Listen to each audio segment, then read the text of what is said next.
sir. Yes, sir. Right on. Oh, what a week. Yeah, there has been something else. That's for damn sure. And that is for damn sure. Fuck it. Hey, Yes. They don't know nothing about this. that's before their time. They weren't coming outside back then. No, they were still on the porch. Mama, what they out there doing? Shoot. No, Bobby Caldwell. Hey. He's invited to the cookout. Very much so. Very much so. Fuck around, have his plate already made. You ain't lying. Shit. I thought he was the brother for the longest. For the longest, like for real. Because back then you didn't think no white man had soul like that. For real. Sure, you had Michael McDonald. You know, you like, but him, this song, with me. Yeah, they don't know. They don't know. Nah. Days of your life. Have me fuck around. I had karaoke night on this song. Yeah, you ain't lying. Shit. Talk to Yeah. him. Gotta at least let it ride into the hook. Got to. Cause damn it, he was jamming. For real. Yes. This is what we vibe to. You know what I mean? This music for grown folks. That's right. Here. That's right. Shit. Y'all listen to Lil Pinochle and all them. Yes. Sounds so soulful, don't you agree? Yes. That song right there can make it on the top 10 of today's music Yes. list. Just that right there. Oh, hold up. Hey. There we go. Yes. Oh yeah, we vibing tonight. Yes. That's the way it's going to be. DJ P-Mac on the ones and twos tonight. Got you covered. You know. This how we doing it on a Friday night, you know what Yes. I mean? Shoot. Vibe with us one time. Talk to him, Pac. Just Come on a now. little bit. Educate their eardrums. Yes. They don't know nothing about that. They really don't. They really don't. We gonna let that ride for a little bit. As always, it's your boy, the bad guy, P-Mac. Hey, and it's your boy, the Walking Holiday, He-Man. Yes, we here. Thank you for tuning in to another episode of the Welcome to Forever podcast, episode 27? 27. Yes. Sounds about right. Yes. I know last week we was a little. We was kind of We was underside. a little. We didn't know what was going on last week. Apologies. Yes, Apologies yes, for yes. last week. We didn't know what the hell was going on. Nah, we was winging it, but we made it look good doing so. That's the only we can do. There you go. Shit. There you Can't go. nobody do it like us. Oh Yes, man. indeed. So what's Yes, new in the neighborhood, man? What's been going on this week? Man, whole lot of nothing. Slow motion in my ocean. Work, taking it one step at a time. What about you? I feel you on that same motherfucking thing. Trying not to strangle everybody up at work. You know, some people make it hard for you. Yeah, they really do. You know, some we want to test you gangster. they do, and it seems like they do it intentionally. Mm-hmm. You know, make you almost damn near want to lose your shit. Yeah. So, and it's ironic that you bring that up about work. Hell. Let's talk about work, shall we? Let's talk about it. Let's talk about work romances. Let's talk about work wifeys and work hubbies. Okay. All right. So, you're in a relationship, going strong. Do you feel like that, drumroll, you are allowed to have a work wifey?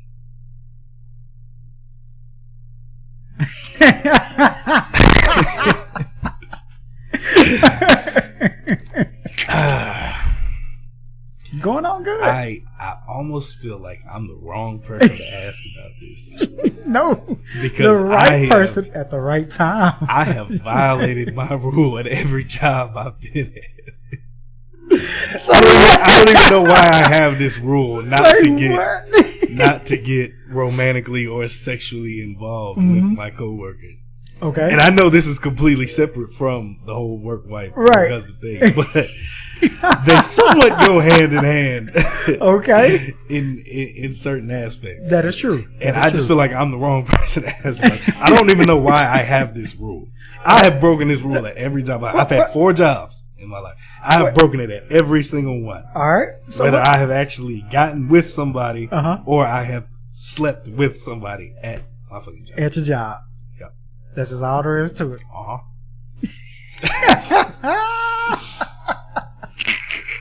So what made you? What made you, surely when you're in the process of doing this, P-Mac, you're going over the rule in your head. Yeah. You're telling yourself, now I told myself I wasn't going to do this, ...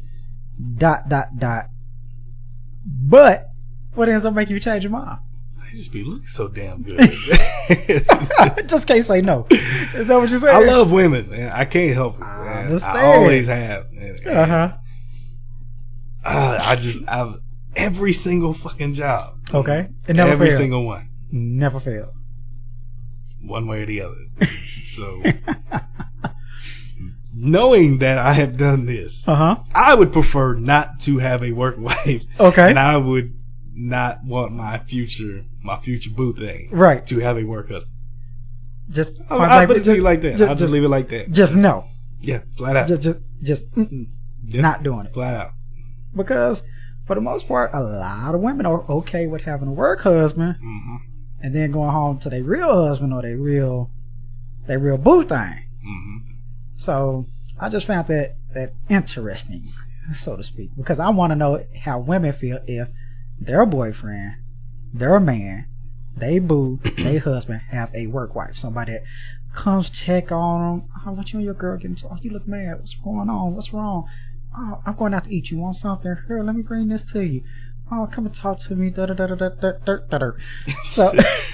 I'm trying to figure out how the ladies feel about it. I ain't gonna just put you under the gun like that. And then on top of that, I have a question for the ladies in this scenario. Okay.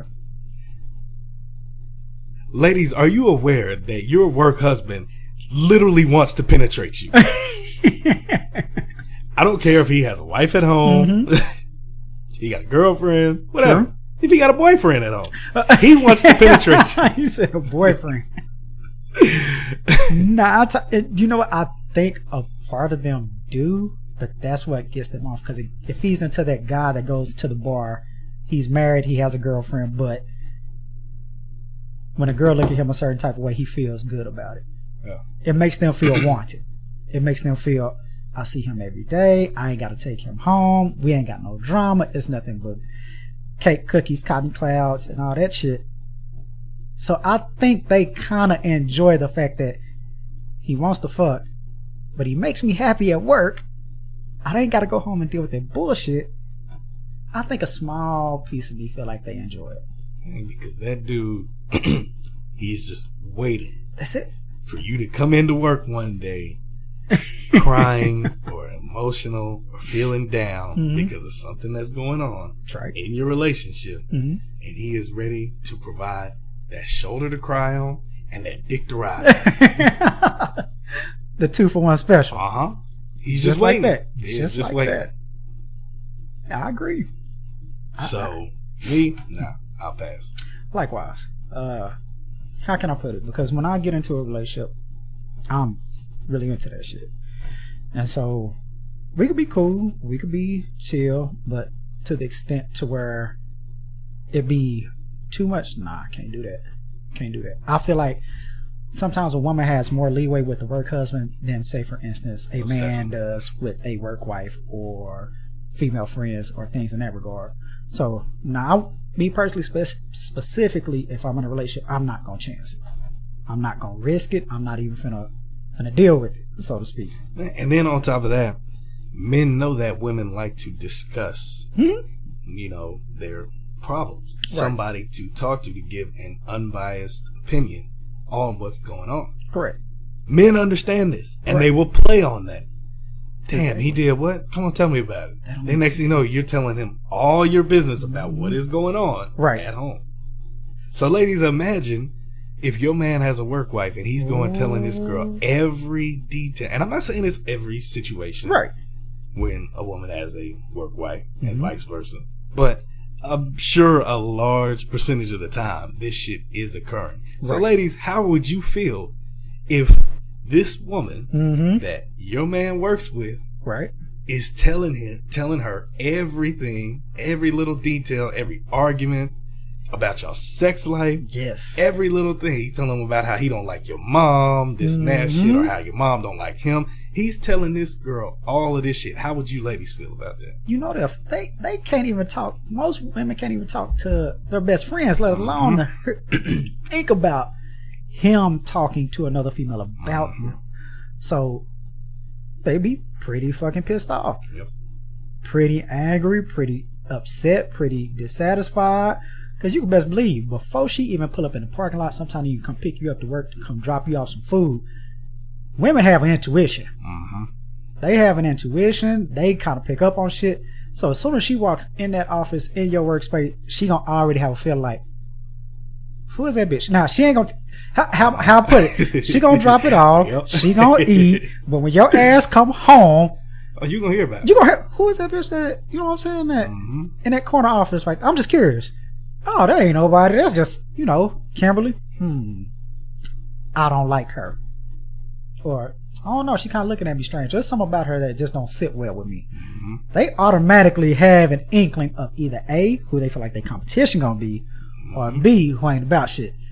Women have a radar. Yeah. I give them that. So they ain't gonna act the fool right then and there. Go enjoy your lunch. Go have a good time. Go give smooches. Mm-hmm. As soon as your motherfucking feet hit that rug mat in front of your damn door, yo. Yeah. As Crystal say, what she always, yeah, today was good. Da, da, da, da. I just find it funny that you're gonna hit your ass with I'm trying that. to tell you. So, yes, that's typically how it is. That's typically how it be. But I think sometimes the work wifey, the work husband thing, it helps that person get away from the stress, the problems that they have at home. Yeah.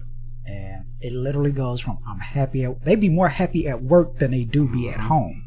When they clock out, fellas, you probably don't even know why your woman looking at you upside your head. Mm-hmm. All kinds of throw it off, angry and dissatisfied.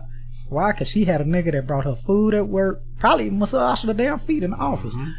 And then she come home and got to look at your motherfucking ass. And then don't let a situation occur where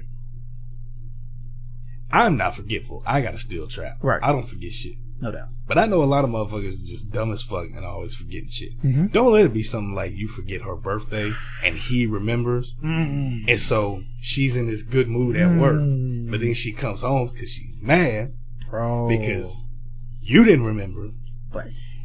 And then don't let that argument happen where you like, what the hell is wrong with you? And she's like, well, it's funny how Charles can remember my birthday at work, but you can't. Then you're like, well, who the hell is Charles? Yep. Then it's about to, shit is about to escalate. Hit the fan, yes. Like, yep. You're going to automatically think that they fucking. Right off the rip.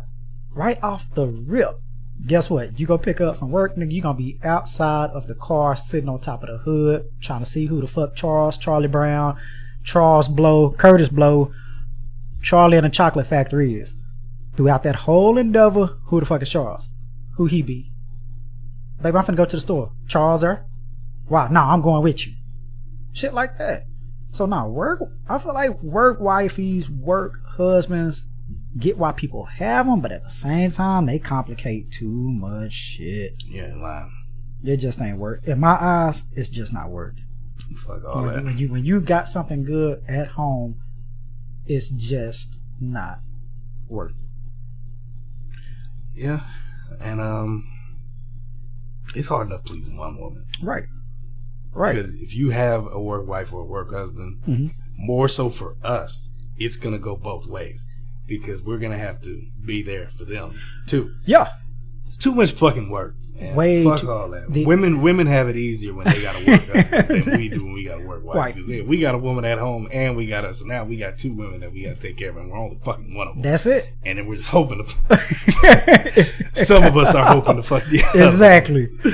Like you said, it's just too much time. It's too much emotions involved, and the payoff, you're gonna end up in a negative. You're gonna end up in a negative, fellas. I know it seems good. She's giving you the attention that you want. You and your girl probably be on the rocks. You're gonna try and find any and every excuse for your girl to get into an argument, just so that you can get closer with your work wife. Trust me, in the long run, use that time, that passion that you have for your main gal instead of for your work wife. For real. So, yeah, yes, that is some shit to her. You ever fucked your coworkers? In the past? Yes, sir. In the past. But I'm standing rule the nation. I understand that. As long as it's understanding before that, it makes it difficult because, like you say, when you sleep with a coworker, you gotta see them every day. Yep. When you see them every day, Ooh, don't let sex be trash. Then you don't want to see them every day. You just kind of like. Then that's what they be like. So when you gonna come back? Never. Nah. Never now, nada. Mm-mm. Nope. Nope. Nope. Not doing it. I will say this though. Mm-hmm. I have this rule. Sleeping with my coworkers wasn't the stupidest thing I've done. Okay. Actually getting into a relationship with one was the stupidest thing I've done. Because when that shit ended and it was a serious relationship, right.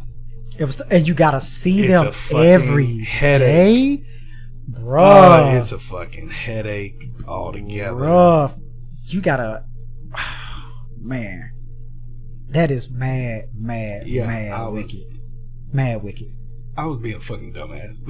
Plain and simple. But lesson learned. Plain and fucking simple. Lesson learned. That's the type of shit that you grow from. Yeah. You know, because at that point in time, it seemed good. You get a chance to see each other on a regular basis, but sometimes it gets to a point where you see each other too often. Uh-huh. But like you say, the breakup is when it gets real salty. It gets real heavy. Why? Because you feel like sometimes they could just be talking to somebody. It don't even be that serious, but you can kind of see the hint that he may be giving her. You know, you pick up on little subtleties that you possibly didn't even pay attention to at that time when y'all were together. Then just the awkwardness, the conversation, how do you interact with each other? It's not along the lines of somebody that you just fucked. You know, maybe on and off, or maybe even only just one time, but somebody that you actually had feelings for at one time or another. Right. Oh, that just makes shit so fucked up. And it's like you don't give that wound a chance to heal. At all. It might have been the stupidest thing I've ever done in my life. I would just be perfectly honest. He said, I'm just throwing it out there. He said that was probably the dumbest shit ever. Yeah. But you learned though. It's definitely up there. But at the same time, how can I put it? It makes sense in the realm of what they call it proxymetrics. When you're around a person enough for a long amount of time, it is very common for you to become attracted to that person. Whether you see them, you make them laugh, you enjoy their time. It's just a natural flow of proximity. That shit like that tends to happen. But damn it, like you say, when you try to move on, that shit gets tough. Yeah, the whole fucking thing was just, and I should have. I don't even know what I should have done, but I knew instantly that the shit was going differently than it had with other chicks at a job that I, because it literally was just like we might hang out once and then we would fuck. Right. But this girl, we were fucking hanging out for like 6 weeks before we even fucked. Yeah. Dude. So, and after like the third or fourth time hanging out, I was like, this is gonna end badly. I'm sure. But yet you still because I ain't even hit this yet. It already feels some type of way. And I was like, this is gonna end one of two ways. Okay. It's either just gonna be the greatest thing ever, or this is gonna just go terribly wrong. So it wasn't no in between. No in between. No, because I was really feeling this girl. Right. Through just literally like the first time we hung out, I was like, okay, this is something different than I'm accustomed to. Just the whole vibe, right? Of it. And yeah, by that third or fourth date, I was like, okay, this is gonna end not well. But you was willing to take that chance, though. Yeah. When did you feel like it was worth the risk? What moment or time do you just feel like that? You know what? There is a great chance that this is not going to end pleasantly, but damn it, I still want to go forward with this. Honestly, very first date. Right on. It was just because I mean the week and a half or so leading up to that date, texting nonstop. Right. We'd see each other at work. Maybe not just like have conversations at work. Maybe just like in passing, hey, smile at each other, all that kind of shit. Right. But texting every day, nonstop. We finally hang out, and then just sitting there and like we went to dinner. Right. Caught a movie. We go back to her house, and because this is probably gonna sound foreign to some of y'all motherfuckers, but I'm actually a gentleman, so I walk her to her door to make sure she gets in. All right. Right. Some of you motherfuckers don't get that shit, but they will open a car door and push her out while still rolling. Yeah. And so I'm walking her up literally only with the intention of just making sure she gets in, okay? Right. And the date went so well that she was like, hey, do you want to come in? I was like, all right, cool. Right on. I go in. We sitting there talking. Next thing I know, it's 3 o'clock in the morning. We just been talking all night. That is one of the biggest, time. We feel like time is one of our most important aspects in life. It is something that money can't buy. I say that because I feel about it the same way. And what I mean by that is, you looked up, it was 3 o'clock in the morning. When you care about somebody, when you feeling somebody, when you vibing with somebody, time has a way of moving at a different pace. Fucking lying. Time was on crack that night, bro.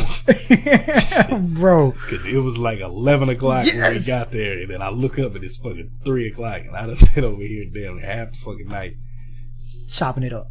I feel the same way about phone conversations. Like I say, be on the phone, those late night 1990s, feet up on the wall. You look up first, it's 22 minutes. You know how you sending pictures back and forth or whatever.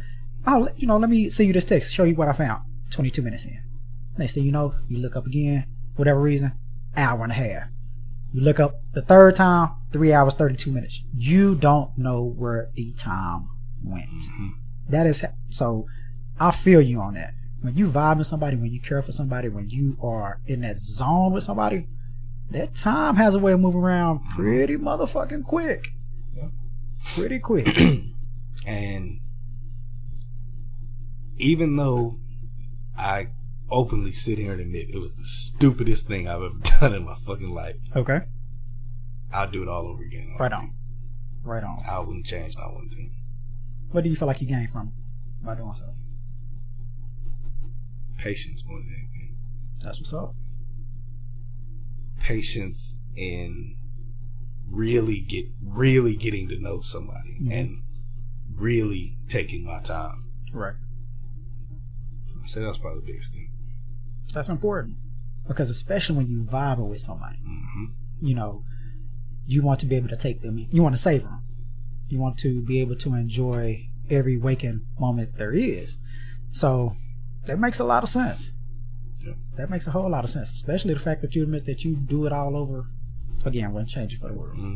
Sit there and be a fucking dumbass again. But that's what love does to us, though. When you care about somebody, when you feel somebody, you're willing to make those sacrifices, to make those jumps. Hey. Yep. What would you do for love? Damn right. What would you do for love? Or what you won't do? What is wrong with me? Yes. That is the truth, man. It is. Because when you're in love, you are willing to take chances that you typically wouldn't do. Those risks are... Boy, it's being in love. It literally is the greatest and the scariest feeling in the world at the same time. Roller coaster. Yeah. Roller coaster. You are on a motherfucking roller coaster with somebody that you care about, and you're going to have your ups and downs. Is equivalent also skydiving.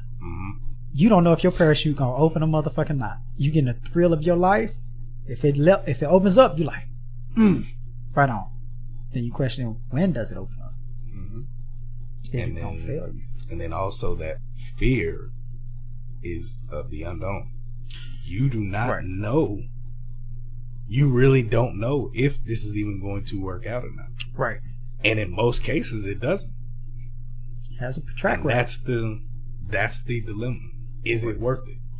One of the biggest compliments that I could give a woman, if I'm feeling her, like if I'm no shit feeling her and willing to take that next step with her, is I would tell her straight up, you scare me.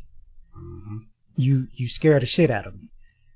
Because for the simple fact is, I'm willing to trust you with something that, you know how we feel about our emotions. I feel we hold them motherfuckers sacred, like Fort Knox gold. So if I tell you, what, you scare me. You scare the shit out of me because you're making me feel emotions that I haven't felt in a while. And not only do I have them, but I'm in a process of trusting you with them. Because it's like you're literally giving this person the power to destroy your ass. To break you. Like, fuck. Like, dude, when that shit ended, do you know how fucked fucked up I was, dude. I understand. I was listening to The Weeknd and Joe Budden Oh, no, nonstop. Bro. That was all I was listening to. That is a bad combination. That is an emotional combination. The only thing that would have made it work is if I was listening to Drake, too. That is a volatile music cocktail, you know they say don't drink and drive. Right. If I added Drake into that mix, oh, man, I might have been suicidal. It would have been tough. Shit. It would have been tough, P-Mac. If you would have added Drake to that, shit. That's like emotional mental ward, bro. That is emotional fucking mental ward. When you got that combination, 1 is tough. 2 is super fucked up. Yep. You add 3 and they in heavy rotation. That is a fucking a heartbreak cocktail. Yes. Right? Yes. Like, very much so. And you taking it all the fuck in. Getting drunk off of heartbreak. and for those of you that don't know, I know everybody listens to The Weeknd. For those of you that might not be too familiar with Joe Budden's work, right? Step your game up. Step your motherfucking game up. Right. Shit. That's all I gotta say. I'm gonna tell you right now, Joe Budden was Drake before Drake when it comes to that emo style. That heartbreak fucking But yeah. Joe can actually rap. Okay.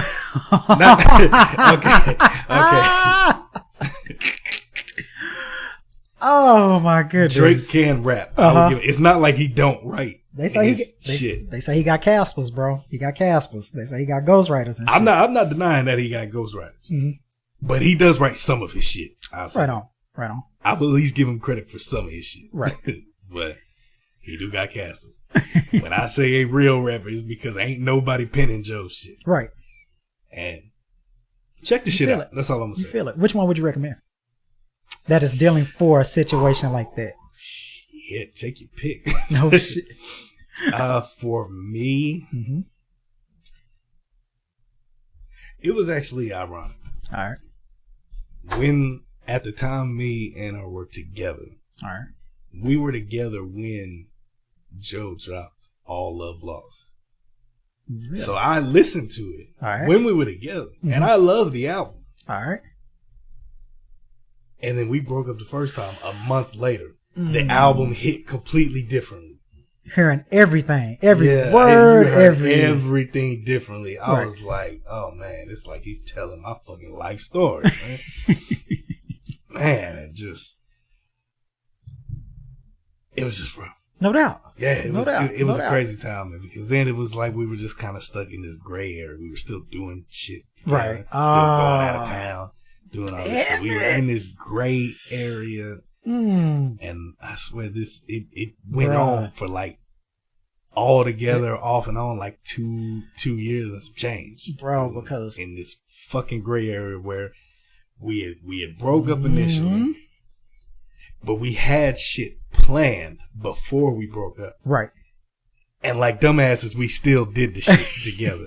So that put us in this gray area. Well, that's the thing. The mind is telling you, you know what, this may not be the best idea, but your heart is like still telling yourself there may be a chance. You know, maybe if this one outing goes good, there may be hope. Then it could be the smallest of things. It can be you know, just give her a hug. You hold her hand throughout the thing, or you walk to her, or you spend time with each other. Whatever. It could be the smallest thing that will spark that flame of hope, and then you go your separate ways, thinking that there is hope. That somehow, some shape, some form, reality comes crashing back down. Yep. Nah, man, I feel you. That gray, purgatory ain't no motherfucking, ain't no pump. Man, fucking lying. Shit. Just felt like I was in a fucking sunken place the whole time. It's like I'm seeing all of this shit happen, but I can't do anything about it. At all. And that's, like, be honest, that's a lot of times what love is. You are literally in the sunken place. Your mind is that dude. I'll put it to you like this. I'm going to break it down for y'all. I'm going to keep it a buck. Like I always do. Straight up and down like 6 o'clock. Right on. When you are in love, control is an illusion. Very much so. Very much so. And the reason why that is the case is because we want to think for a number of reasons. One of them being we want to feel like I'm in control of this because of I want to prove a point to everybody that I'm still me. That I'm still who I am. That I'm not whipped. That I'm not love struck. That I'm not a pussy. That I'm not a simp or whatever. But in reality, when you are in love, you have zero control. Absolutely none. Now, that may change a little bit the longer y'all are together, but that is also why it's important to still be an individual. But when you are head over heels for somebody, when they are literally in your system, when they are your new addiction, you try and tell a crackhead, a dope fiend, a heroin addict, you can control your urges, you can control your symptoms, you can control stop taking it. Love is the exact same thing. Like you say, control is a motherfucking illusion. Fucking lying, man. Hard. And it's like this one person has changed your life forever. Regardless of how it turns out. Right. They have changed your life. Very much. Which also means you will never fully be over this person. Not saying that you won't be over them enough to where you can't have something with somebody else. Right. But you will never fully be over this person. You could move on, fall in love with somebody else. Right. Happily married, happily ever after. The whole fucking fairy tale shit. But deep down inside, you will still, from time to time, think about that person. You're damn right. They had that. Think about it. For the simple fact of the matter is that this person, now the emotions that you may have in it, depending on the person and how it ended. If it ended somewhat respectfully, you can at least respect that person. But if this person did something beyond the pale to hurt you, you will still conjure up their name, but different feelings is going to be attached to it. You know, instead of it being motherfucking me, the happy ghost of Casper, you're going to conjure up, that name is going to conjure up motherfucking me, Annabelle, Poltergeist, some shit like that. So, no, you are absolutely correct, because they're going to be in your system. Why? Because this person had enough to make you change your whole way of thinking. Not too many people can do that. Think about all the people that you meet in your life. You only meet a select. You probably can count them all on one hand. The people that are actually, we're not talking about family. Right. Outside of your family and your immediate loved ones, you will meet people on one hand. Right. That are going to change your life forever. Yes. Go against the total grain of everything that you do, everything that you feel, everything. Like you said, you knew that it just wasn't going to end right. But this person made you bold enough to still go forward with those emotions, regardless of you knowing what the outcome is. And then like the crazy signs that you come across throughout the shit is just crazy. Take this for example. All right. Another part where we was in this fucking gray area. Okay. My dumb ass wanted to do something special for her birthday. All right. We were still in this fucking gray area. Gotcha. So I planned a trip out of town, take her to the weekend concert. All right. We stayed in Dallas. All right. Opening up for the weekend was Black. I didn't know who Black was. Right. I had never heard of him before. The first song he did was the fuck is that damn song called? Shit, that's gonna bug me now. Oh fuck. Was it Loving You? No. It might be. I think so, because you came back and introduced me to him when you had came back. It might be that one that's gonna bug me. Okay. Give me a second, because I got it. No worries, because let's be honest, music has a way of hitting that chord like nobody's business. On Free Black. Yep, it is Loving You. All right. Yeah, I was sitting there.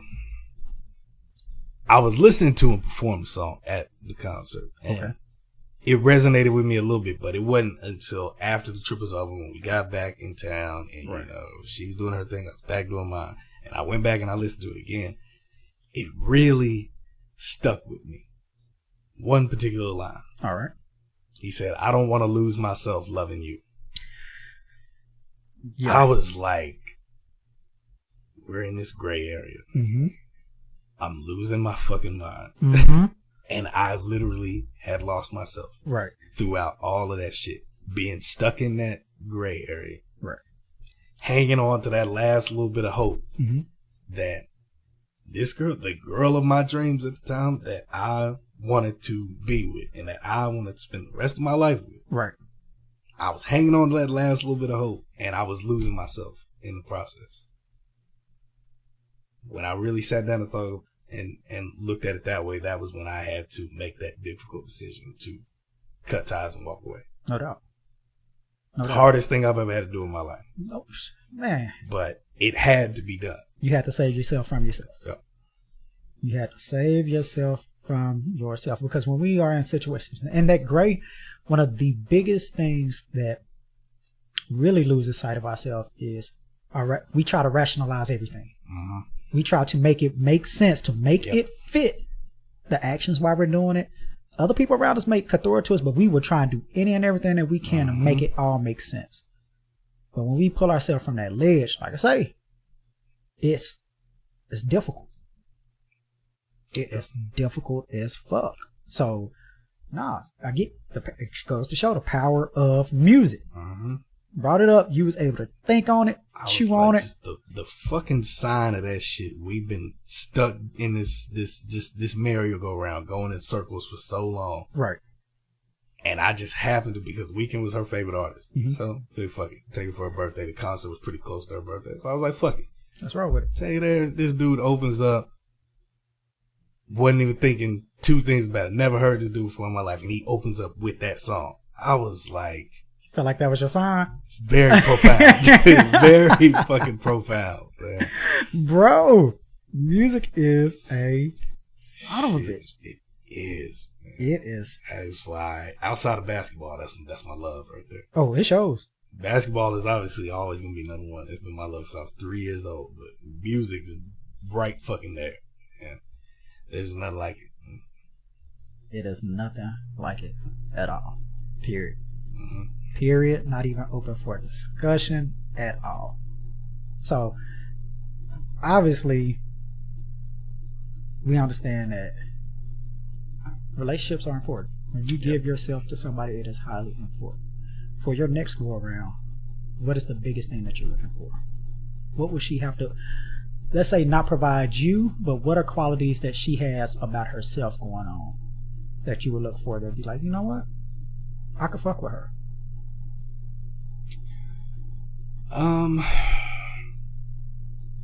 The biggest thing would probably have to be to really just trust in herself that she's giving it everything she had. Right on. I've never had that issue, because when I'm there, I'm there. As scary as it, when I'm there, I'm there. But I've been in situations before where girls have been like, I just feel like I'm not giving you, every time I don't feel like I'm matching your energy. This and that. Right. So that will probably be the biggest thing, just to trust that you are right in that sense. Because it's like I said a while back, they gave you $20. Mm-hmm. I gave you $10. They had $200 to give you. All I had was $10. That's it. I gave you everything I had. Right. They had so much more to give you, and they only gave you just a little bit. A fraction. Trust that you are giving that person everything. As much as you have to give, just trust that you're... Because I know me. Mm-hmm. You give me your all, I'm gonna give it right back to you with interest. Exactly. And that's just how I am. That's just the way that I'm built. Secondly, on that, you're going to have to be patient. Right on.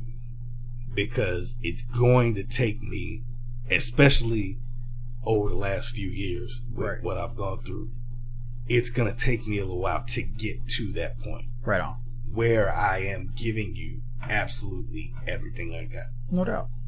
So, no, I feel you. Those two things. Because, like you say, when have enough trust in the fact that you giving it that she's giving it all, and like you say, that matching potential, that's what makes it fun. Mm-hmm. When you see somebody that is in it to win it like you are, it makes you want to step your game up. Yep. It gives you that extra motivation, specifically as a man, to say, you know what, she's all in, let me match her. And when we say a man, we mean not no fuckboy ladies, not a nigga that's gonna whisper sweet nothings in your ear, not that surface or superficial type shit. We're talking about them Tinder dicks. There you go. Far from it. Not no simps.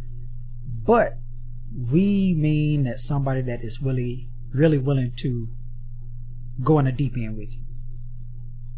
Because we understand you've been hurt in the past, probably got things going on, but you trust us enough, you trust me enough to rock with me. So guess what? I'm gonna rock right back with you. But like you say, it may take a little time, but it'll be well worth it. It'll be well worth it in the end. You will get your investment back 100-fold. Plain and simple. So no, I specifically feel you on that. Both of those. For me, I love a woman with confidence. Oh yeah, that is so that's up there. Sexy that's to number me. 3. I mean, when a woman just say, "I know," I'm like, "Baby, you looking good." I know I look good, or I ain't worried about it. Some men may not be able to handle that. Some men may not enjoy that. But when I hear a woman with that confidence in her voice, and not just from a looks standpoint, but from a problem standpoint, because sometimes us as men, we, first of all, we want to try and fix everything. But we sometimes, instead of, if you want to go about it the right way, fellas, instead of trying to fix it, you can encourage them, if anything, but also listen. Now, when you sit up there and you tell a woman, she's telling you everything she has going on, she still ain't broken down, she's still moving forward, whether it's with family, work, any of that. You say, well, babe, you know, I got you, this, that, and other. And she says, I know you do, but at the same time, I got this. I'm going to handle it. I'm going to move forward.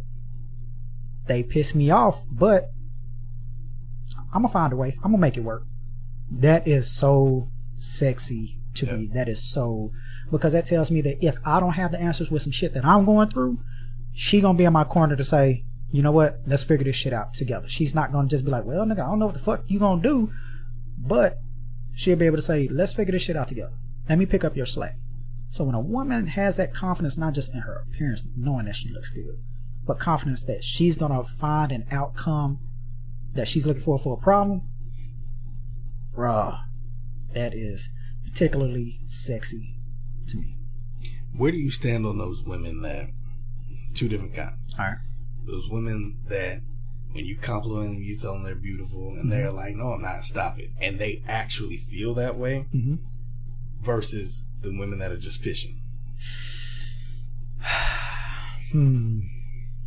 Because I feel like a lot of women be fishing. I'm going to be perfectly honest. When they sit there and say, oh, I'm ugly. You just want somebody to tell you that you look good. Shut up. Go play in traffic. Kick rocks. Exactly. Don't sit up there and garner it when you know it. You know, I'd rather you sit up there again and say, yeah, I know I'm fine. I know I look good. I know that I can get just about any guy that I want. I'd rather hear you say that than to a fish. But like you say, the first one. That first one makes it difficult for me because that means that her self-esteem is a little bit shot. Yeah. And that could get draining. That can get draining. You're constantly having to build them up. And it's not landing. At all. With them. At all. Yeah, that's a rough one. I've been there. I've done that. And I'm talking about up and down, left and right. And when I say it takes a piece out of you that you just be so tired, you feel like to the point to where you don't know, you literally throw your hands up like, I don't know what the fuck to do now. I mean, I'm out of it. I don't know what more I could possibly do, say, or act on to make you feel pretty. And that's the thing. Ain't nothing a man can do. Nothing that a man can do. If a person feels that way, no changing it. So a part of me, even as much as I hate the fishing aspect of it, I probably, in a nutshell, like to deal with that person as opposed to somebody that is, like you say, is not landing. It is literally not landing. So again, it goes back to that confidence, that swagger. Just, that's one less thing I feel like I have to worry about. Yeah. So I'm with you on that. Wholeheartedly.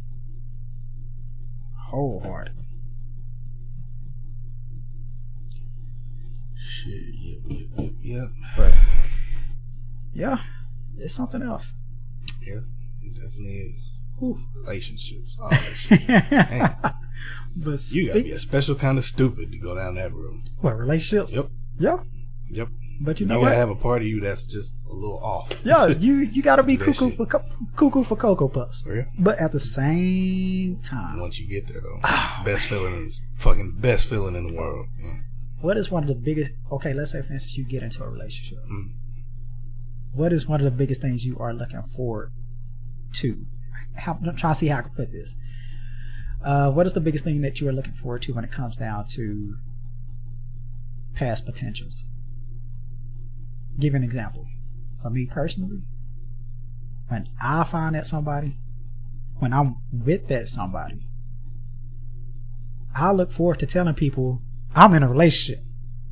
I look forward to shutting the whole motherfucking cookie factory down. Jersey to the rafters. Bro, and to see the look or the responses that come after that, because I wear my relationship proudly.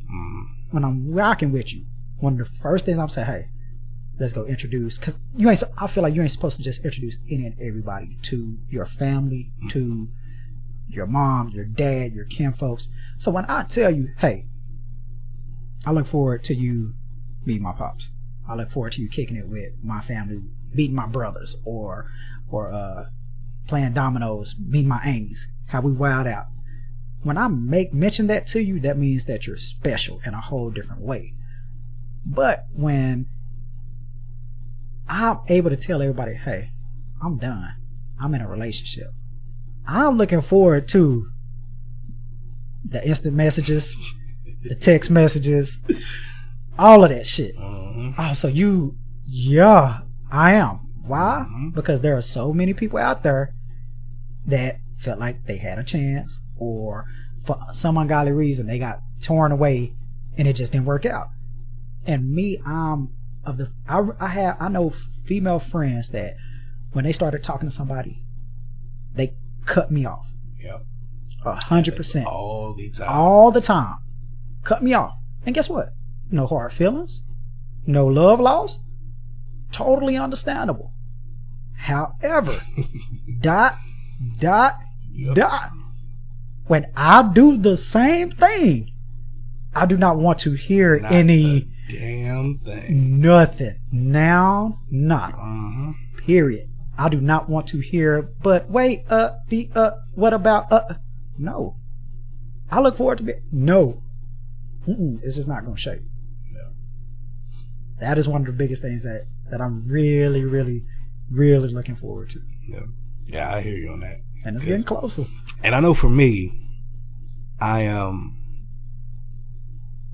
when I do, I'm not one of them that's gonna put all of my business like out on social media and all that shit. But exactly. I'm not going to hide the fact that I am in a relationship. Correct. So I might post something off it. I have fucking quotes for days. I listen to too much music. I watch too many movies and shit. I got fucking quotes for like everything, you know? Right. I might just post something that I'm feeling one day and it might pertain to there you go. My situation. Exactly. Because I have done that in the past. I would post some shit. Girl might comment on it. It sounds like Paul's in love or something. I'll write back, well, I am. Right. Oh, when did that happen? Oh, that's the greatest feeling in the world, man. But then on top of that, I've never understood why women don't want you when you're single. But damn it, the minute they find out that they can't have you, bro, that's when they want you. I've never understood that. The dynamic changes. Because again, it goes back to first of all, what did she do to catch him? She has to be very bad to catch his whole attention like that. She has to. Also, it goes back to regret. They want to try and cover up the opportunities that they had in the past and then take advantage of it. Then let me see if I can. So you taking? So how's it going? So you want to talk about it? Tell me. They want to know her whole background more than your family do. Who is she? Where's she at? Where you meet her at? What does she look like? Do I know her? First of all, I'm not inclined to tell you a motherfucking damn thing at all.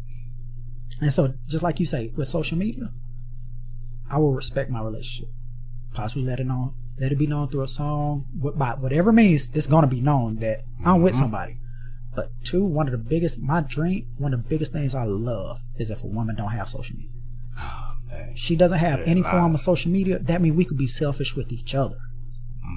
For what? The world is going to do everything it can to destroy, dent the bubble that we have. Yep. She ain't got no social media. To be honest, I don't even fuck with social media as much as I used to. Nah. So when she ain't got no social media, I literally will be honest, 90% of the time I'm on social media is because of this podcast. That's it, bro. I swear. I'm on Twitter to get my jokes off, to see the crazy shit that's going on. I don't really fuck with Instagram. I'm on Twitter way more than I am on anything else. Likewise. Just for, like you said, I keep up with my news on there, music news, crazy shit that's going on. All that shit on Twitter. That's it. Snapchat. Everything else? We already know how. I already know how we feel about Snapchat, bro. I literally I hate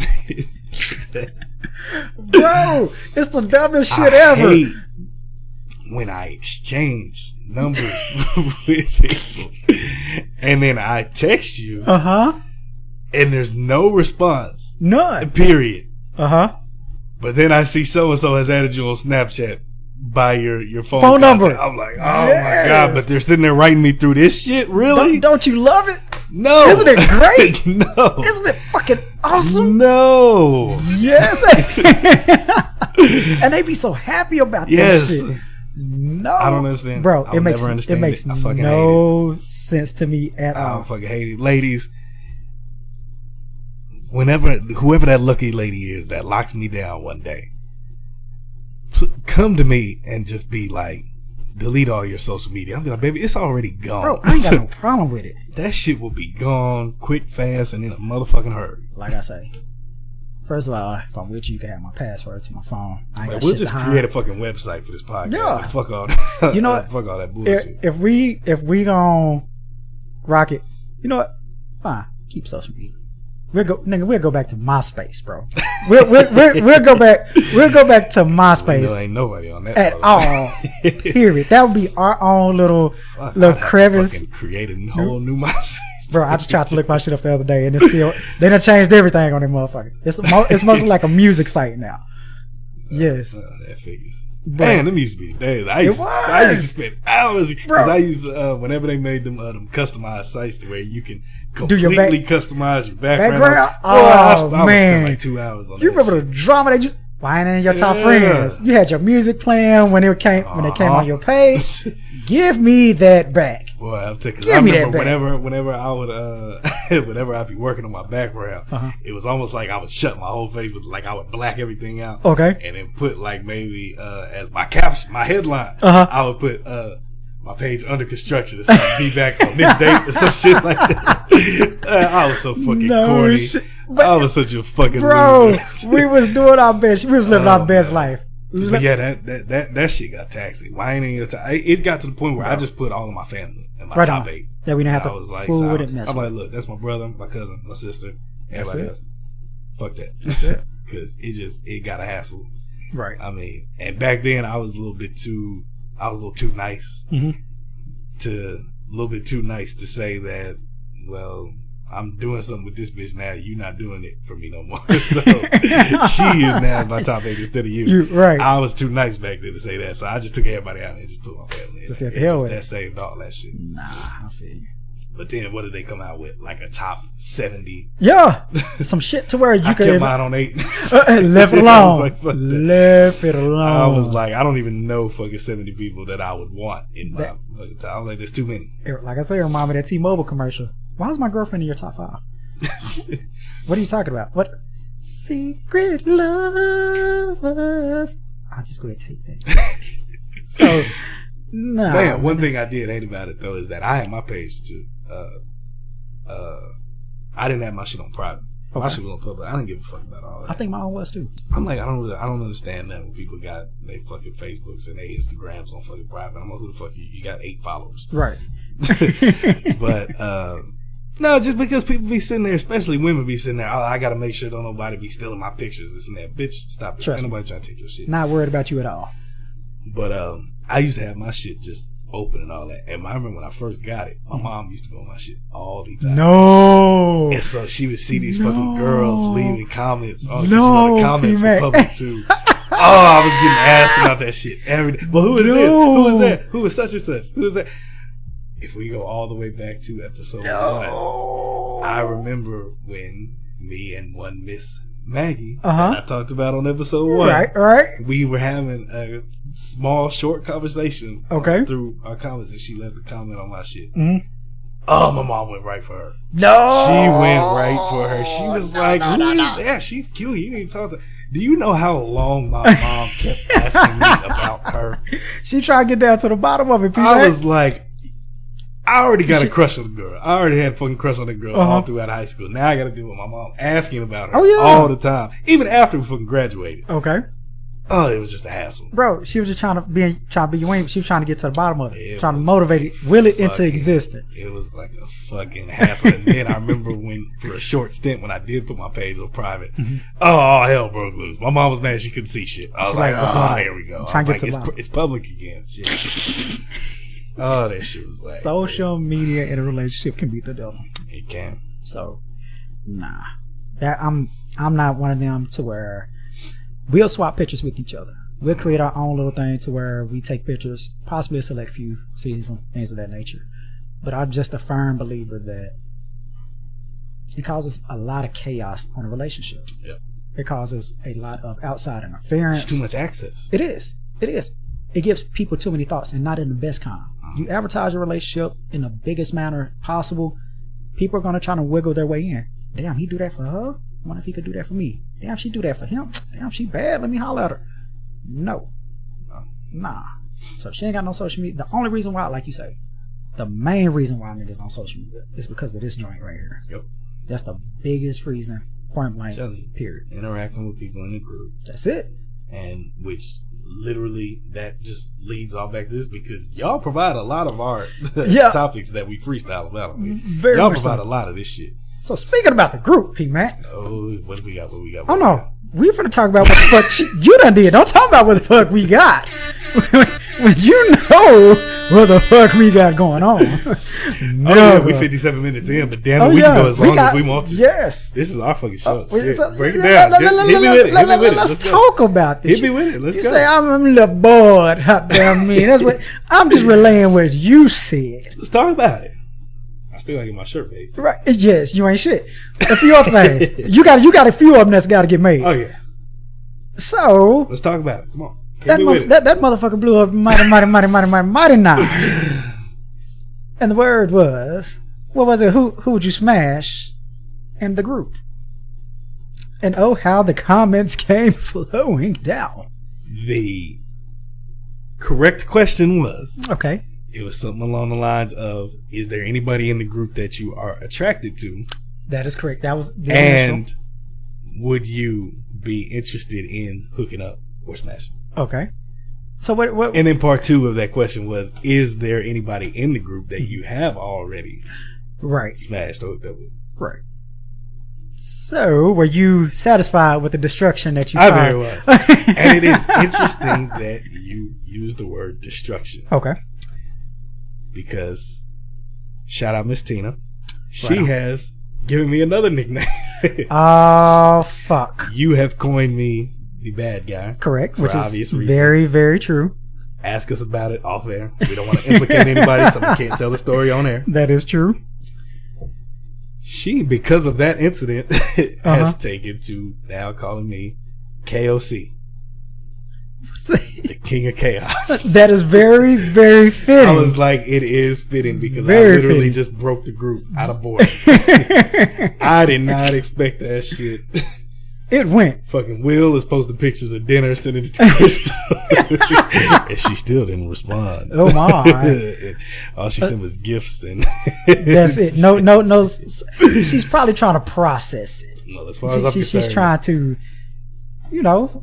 go with it. As far as I'm concerned, and that's what he get for sitting there lying, saying we didn't hit him up that night.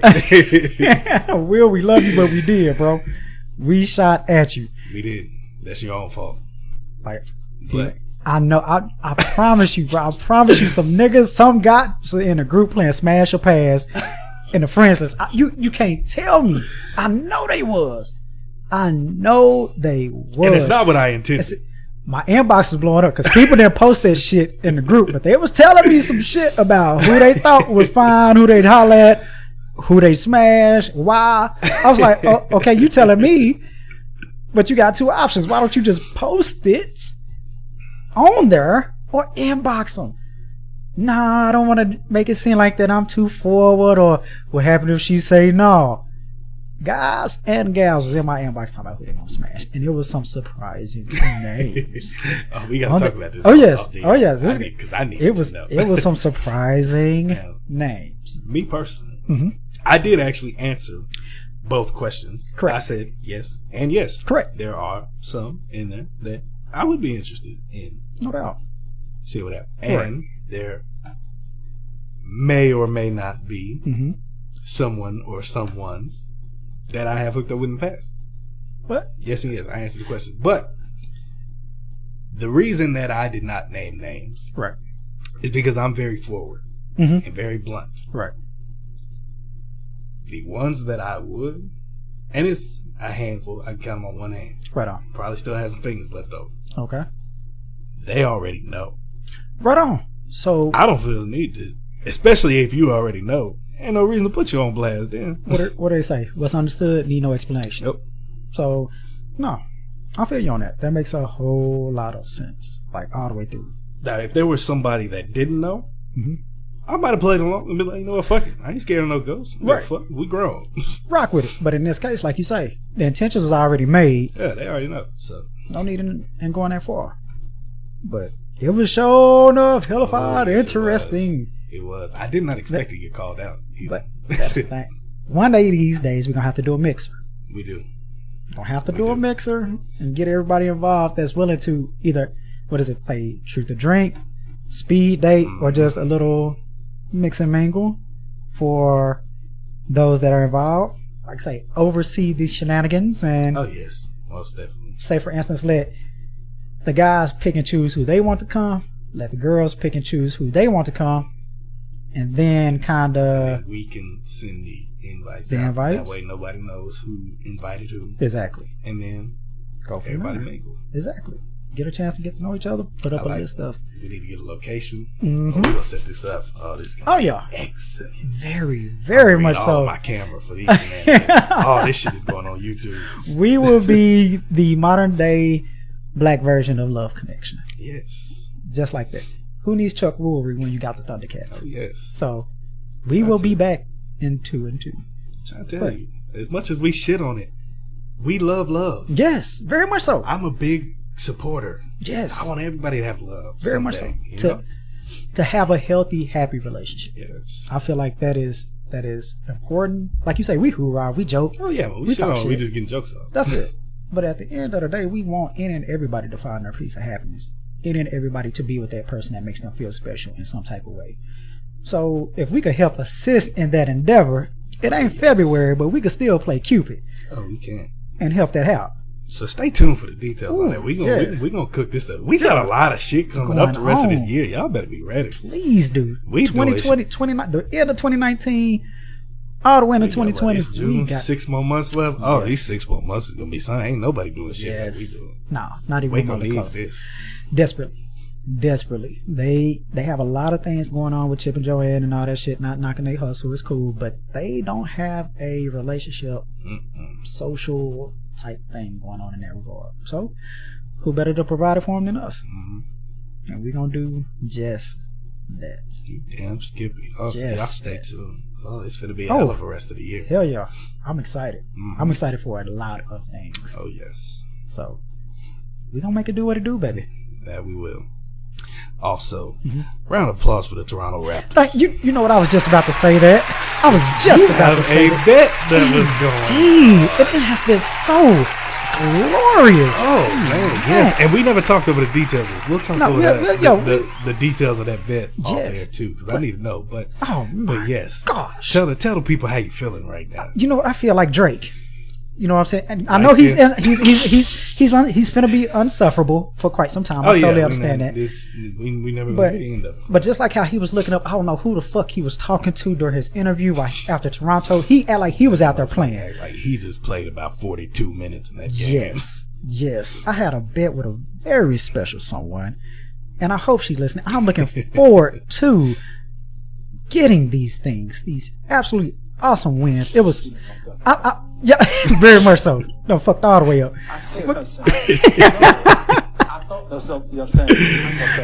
Oh yes, you know that. You know who you are. Yes, you don't fucked up. You do, because guess what? I'm not really a basketball head, but damn it, I watched me some dribbles over this series. I watched a whole lot of dribbling this motherfucking time. She hails from the great state of California. Golden State fan. So she really feel it. Oh yes, Golden State fan through and through. Oh, so Golden State fan? You mean the last 2 years, or is she a real Golden State? Real. A real. Know about Chris Mudd. Know about Keith Mudd. Trail Spurling. Latrell Sprewell. Steven Jackson and Monte Ellis was running shit. Bro. She know about. Yeah, okay. Respect. I give her mad props. She is a sports head, all the way from basketball, football. She like San Francisco. I don't know why. Soccer. So she finna lace a nigga up on soccer. I'm not too familiar with that, but she gonna walk me through that. But yeah, sports fan. Yeah, she get mad props because a lot of Golden State fans now don't even know who Mark Jackson is. Nah. We'll save that for another day. They better have sent him his ring. That first ring Golden State won. They better have sent Mark Jackson one. Very much so. So I'm most definitely looking forward to the payoff. Just so you know, I'm very, very much so looking forward to it. Yes, I'm very intrigued. Yes. Shout out to them. Yes. Shout out Kawhi. Boardman gets paid. Yep. That's what he said. Tough break for Klay Thompson though. Torn I knew ACL, it looked bad as soon as I was hoping it was maybe just a sprain because I mean he got up. It took him a little bit to get up. Right. He was walking out under his own power. He was back there kind of running on it a little bit. Right. And then when he heard he wasn't going to be able to come back because it wasn't a flagrant, comes back out there. I was like, okay, so maybe it's not that. That's when I thought maybe it was just a sprain. But damn it. In the back of my mind, I was like, it was either ACL or MCL. Right. And that's a rough one. So if you're a GM, because he's in free agency coming up, right? Mm-hmm. What deal you giving? As much as I can. You still throw the max at him. Mm-hmm. So would I. Because he's showed what he's capable of. We in modern day medicine era, ACLs probably won't be the same for a year. 6 months. He'll be good to go. I would be surprised if he is back any later than December. Would surprise me. Right on. I would imagine by December he'd be back. Now Durant, on the other hand, Golden State has royally fucked him out of a whole season. And at age 30, I want to say 30 or 31, right. I know he's kind of in that range. This is about to be a year of hell for him to come back. They have royally fucked him, and I'm just gonna take to calling this shit the Kawhi Leonard rule. Okay. Yeah, because he was like, fuck Same that. fucking scenario. He said, fuck, I'm not. Everybody shit on him for sitting out because he didn't listen to no fucking team doctors. Got his own fucking doctor that said, I don't know if you should be playing on this. Right. I mean, that's what I'm calling it, the Kawhi Leonard rule. And you know me. Any Given Sunday. It's my favorite movie. Very much so. You know why the NFL did not want anything to do with that fucking movie? Because it was going to show the truth. Everything about fucking damn truth. It's shown from fucking young ass owners that have no clue what they're doing. They just inherited the team from a parent that spent 40 years building this shit up. Right. From behind the scenes politics, players doing drugs and front office people covering it up. Right. To shady team doctors. Yep. That their job, what they are getting told to do, is if I have a franchise player or an impact player, do whatever I can to get them back on the field or back on the court as soon as possible, regardless of what it is, a back injury, concussion, knee injury, whatever. Get them back on there. I don't care how many shots you got to give them. Get them out there as soon as possible. Right. Kawhi Leonard said, fuck that. I'm going to go get my own doctor so he can check it out to be sure because this motherfucker done cleared me. And I go get this doctor. He's saying, I don't know if you should play on that, so I'm not going to play. And everybody shit on him for it. And now, look, Kevin Durant is in the same fucking situation. And now he's about to miss a whole year out of his prime because of this. And you know me, I'm not Kevin Durant's biggest fan. Correct. I shit on him every chance I get. He got the cuckabugs on his head. Gotta make 30. They're gonna make $30 million fucking hair like cuckabugs on Let that man be great, man. He going all natural, man. All natural. But you know, ever since he fucking joined that team, I've never been his biggest supporter. I That's fucking true. shit on him. He's too fucking good to fucking join a stacked team like that. And I personally, if I was him, I would say fuck free agency. I would pick up my $31.5 million player option, collect that check, and sit out the whole fucking season in rehab. Then join free agency next year. But because like somebody had said on Twitter, they were saying that basically teams shouldn't have their own doctors. No. They should have independent doctors that come in, look at the players, and go from there. Because they're going to use the players' competitive spirit against them. Mm-hmm. I want to go out there. You know, you get paid. You already got the pressure of your contract, but at the same time, they're just naturally competitive. They're naturally hungry. Could have let Klay Thompson come back into that game playing on a fucked up ACL because he wanted to come back into that game. Right. And imagine had the backlash if they would have let him come back into that game after this shit with Durant. If they let him come back in, and then it comes to find out that he's got a torn ACL, imagine the backlash they would have got. That's the only reason they didn't let him play. Had that shit not happened with Durant, they would have let him come back into that game. Don't make no fucking mistake about it. That is the truth. But now what I think you're going to start seeing is the Kawhi Leonard rule. Yep. You're going to start seeing players, when they got a serious injury, they're going to go get their own doctor. Right. They ain't going to fuck with these team doctors. Right. No more. Not at all. When they got anything serious, I'm not talking about like a broken finger or no. like that. Something that's obvious. Concussion, back injury, ACL, Achilles, anything like that. That's what you're going to start seeing. They're going to go get their own doctor. Can't say that I blame them. Can't say I don't blame them. Because specifically in basketball, football, that's one sport that I most definitely would. Because there you're dealing with, like you say, ACLs, MCLs, Achilles. And most of the time when they got concussions, whatever else, or they throw painkillers at them. Shots. What they need. That's it. That is it. And they go out there halfway looped up out their mind, barely functional. They're still able to go and do it, but you could tell they're not themselves. They see them as a commodity. Not as a human being, but as a fucking commodity. That's all it is. That's it. Which is, it's sad. Right. I mean, the same way you go to your job, the same way I go to my job, this is their fucking job. Yes. They need to be treated like they are men first. And human beings first. Not more so. Commodities. Right. Not a check. Exactly.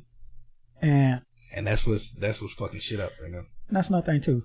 Fans, people that watch sports, quit pocket checking players. Owners make more than enough money to go around. Oh, he should take a pay cut. Oh, he should do it for the better of the team. Fuck that. No. Man, please. Let that man get his monies. By any way. This fucking team want to offer me a supermax, who the fuck am I to turn that shit down? Exactly. Oh, well, you want to keep the team together? Do you do that at your job? Do you say, I'm going to take a pay cut so Ken can stay? Shit. Hell no. Hell no. So if you don't do it, don't expect these players to do it. If owners are stupid enough to offer a mid-level player or even an all-star player, there's only 3, maybe 4 players in the league that should get a supermax. Right. I don't even know at this point in his career if LeBron should get one. Durant, you could argue. Right. Kawhi, Steph. Those might be the only 3. That's it. I'm giving one to. Why the fuck is Kemba Walker possibly about to get a supermax from Charlotte? When he is not in that echelon. He is a players. fucking all-star player. Right. He's a cold point guard. He's a franchise point guard. Right. He's not a franchise player. He's not a player that you build a team around. Why are you about to offer him a supermax contract? And it goes back to, the letters MVP. And what I mean by that is that he's the MVP of their team. Now, is he the MVP of the league? If he was to go to another team, would he have the same output as he does there? Would he have the same value as he does there? But for that team, they weigh the pros and cons. How good will we be with him staying here? How much will we drop off if he left? So they're just like what they say. You got to pay to play. Man, I'm sorry. I look at a supermax player as an elite player. Yes. What does it take for me to call somebody an elite player? A player that not necessarily wins a championship. Right. But a player that delivers on the biggest stage in the playoffs. Right. Not too many people do that. They ain't got it. Not too many people can even get there. Let alone perform at a high level once they're there. I can't even remember the last time I remember Kemba Walker even being in the playoffs. And this is not to knock him at all. Right. Some of the teams that he went around. I'm just keeping it a buck. Right. That's just the truth. Shit. And I know we are not a sports cast. A sports podcast. I can hear all the women drying up while we're having this conversation. Let's hear. But I don't give a damn. It goes back to two things. A, be like, how can I put it?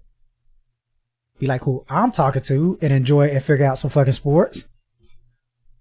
Enjoy it just like she does. B, make bets. We talked about that in one of our earlier podcasts. Make bets with, I guarantee you, if you say, for instance, babe, I bet you sexy time, I bet you foreplay, I bet you this during this game, you're going to have his whole attention. Not only will you have his whole attention, he'll teach you all about the whole motherfucking game from the first tip off to his tip in the bedroom. From the time the game starts till he gonna tell you each and every motherfucking me scenario, why they do the things they do. If you bet some type of action, I'll tell you what, I bet you a meal, a home cooked meal, whatever you want. I bet you this type of foreplay. I bet you this type of sex. I bet you this type of engagement. He will teach you. So ladies, sports can be fun even if you're not interested in it. You find a way to make it interesting. I tell you, because I know my go-to. I won't even bet for something on my end. Right. I'll initiate the shit and be like, look, I bet you they win this game or I'll give you a massage. Just like that. A 20-minute uninterrupted massage. Right. Case in point, if you don't know football, if you don't know basketball, if you don't know fucking hockey, if you don't know soccer, everybody know when a motherfucker getting their ass whooped. So you could bet on boxing or you could bet on UFC. Oh, well, he know who fights. He knows who wins. You pick first. We alternate fights on the card. We watch a card. You pick the guy in the blue. I'll take the one in the red. Then you go from there. That's it. That is a quick way to spice up some shit and have fun and learn some shit. Yeah. So, yes, because all it is just making an effort and showing an interest. That's it, man. I mean, that's it. You don't have to like. It's more about. It's not so much about what you like. It's about what your significant other likes. Some of their interests. Right. Again, it's one of those things. If you're making an effort to like something, to get into something that your significant other likes, imagine what they're going to do when it comes time for something you like. Right. They'll be that more enthusiastic about it. Even if they don't know anything about it, it could be fashion week. It could be a fashion show. It could be a reality TV show that they don't know about. It could be cooking show, whatever. You will have a foundational leg to stand on. Like, hey, I watched that fight with you, or I watched this with you. But you may not even have to pull that card. Why? Because he'll be like, well, she did do that for me. Yeah. She did bet with me. All right, babe, I don't know what the fuck I'm watching, but tell me about it. What's going on? Let's go. Let's see. What is that? Why she do that? Exactly. Exactly. You hit the nail right on the head, P-Mac. Showing interest. Showing interest, making effort. That's it. That's all it takes. Yep. And just think. Yep. Just think. Yes. Oh, man. We have given y'all way more. Yes. Yes. Episode 27 in the books. Just as like always, that. it is your boy, the bad guy P-Mac. Hey, it's your boy, the Walking Holiday He-Man. We're going to let Bobby ride out one more time. Watch out now. Episode 27 in the books. We will see y'all next week. Yes. Peace. Later. Peace. Talk to him, Bobby. Hit it. There you go. There you go. Talk to him. We'll see y'all next week. Later.